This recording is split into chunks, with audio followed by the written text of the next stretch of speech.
Bom dia, meu nome é Fabrício. Eu vou resolver aqui a questão 61 do Halliday, volume 10. Essa é a questão aqui do capítulo 18, de condição de calor, temperatura. Bom, eu estou resolvendo essa questão aqui porque o canal do Doug Física não resolveu ainda e eu achei uma resolução só de um rapaz que eu não consigo entender o idioma dele, então resolvi fazer uma em português. Bom, essa questão aqui, ela me deixou um pouco, me fez pensar bastante, por isso que eu estou resolvendo ela aqui para ter no YouTube. Bom, essa questão, o cara quer saber qual que é a taxa de formação de uma placa de gelo em centímetros por hora dentro dessa caixa d'água. Então, com o tempo aqui, a água que vai perdendo, isso aqui vai perdendo calor aqui para o ar, e isso aqui vai se formando uma crosta de gelo. E aí ele quer saber quanto que cresce isso daqui em centímetros por hora. Bom, as questões de essa questão, como é uma questão de condução, de taxa de condução de calor, elas são resolvidas todas por essa equaçãozinha inicialmente, né? A gente sabe que a taxa é igual a condutividade térmica do gelo vezes a área da superfície que está em contato, perdendo calor, vezes a diferença de temperatura dividido por epsilon. Epsilon pela espessura. Eu vou colocar epsilon aqui porque eu vou usar uma outra variável L no futuro e eu não quero que tenham essa confusão. Aí, o que a gente sabe? A gente sabe que a taxa ela é igual à quantidade de calor dividido pelo tempo. Como a gente, nessa questão, ele fornece para a gente a temperatura fora daqui no ar, que é menos 10 graus, ele nos dá a condutividade térmica do gelo e ele também nos dá a espessura.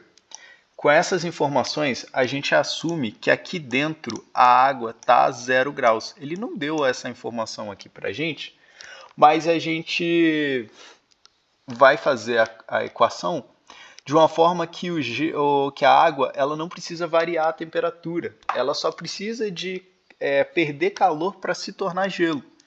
Então, a quantidade de calor ela vai ser a massa de água vezes o calor latente dela.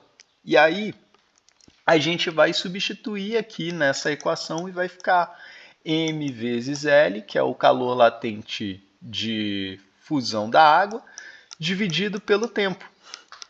E como a questão ela não nos fornece uma massa, mas ela faz o quê? Ela fornece a massa específica do gelo.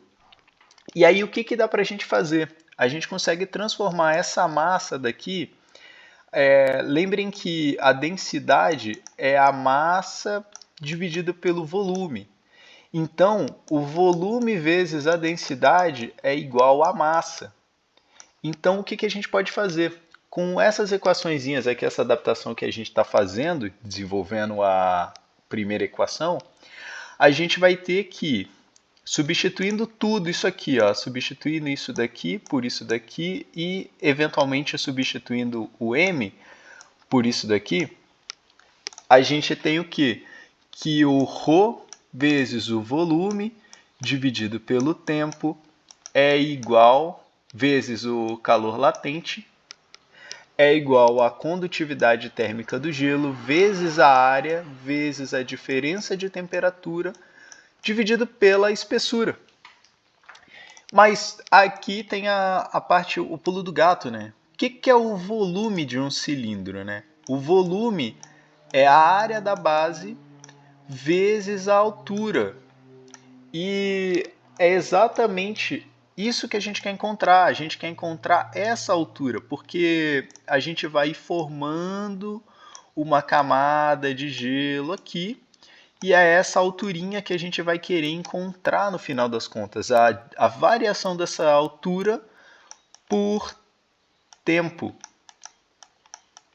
E aqui agora a gente faz essa última alteração e a gente coloca aqui o ρ vezes a área vezes a altura vezes o calor latente dividido pelo tempo é igual à condutividade vezes a área vezes a variação de temperatura dividido por epsilon. E agora a gente pode simplificar ela aqui. A gente retira essa área que a gente não tem essa informação e a gente fica com essa equação final. E agora, rearranjando a equação, a gente vai ter o seguinte: a altura pelo tempo ela é igual à condutividade vezes a variação de temperatura dividido pelo ρ vezes o calor latente vezes a espessura. E agora, substituindo os valores, a gente vai ter isso daqui: 0,004 vezes 0 menos 10 dividido por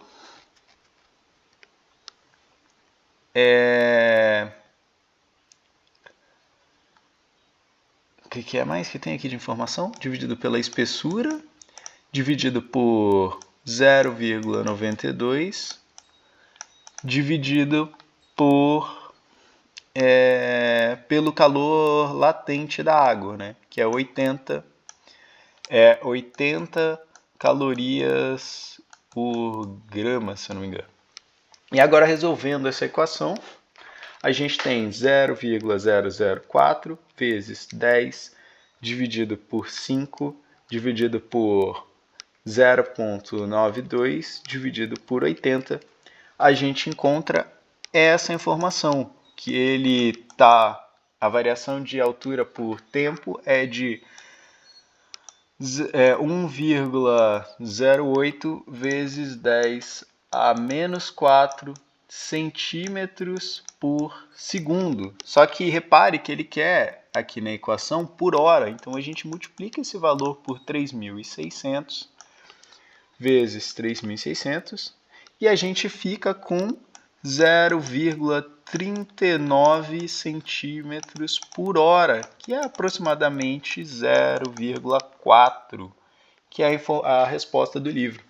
E essa aqui é a resolução que eu realizei aqui para concluir essa questão. Lembrando que eu só fiz essa questão porque o canal Doug Física não postou, né? Então fica aí, né? Se o Doug ouvir esse vídeo aí, se você quiser postar as outras questões do Halliday. Mas é isso aí, gente. Essa aqui é a resolução da questão e um abraço.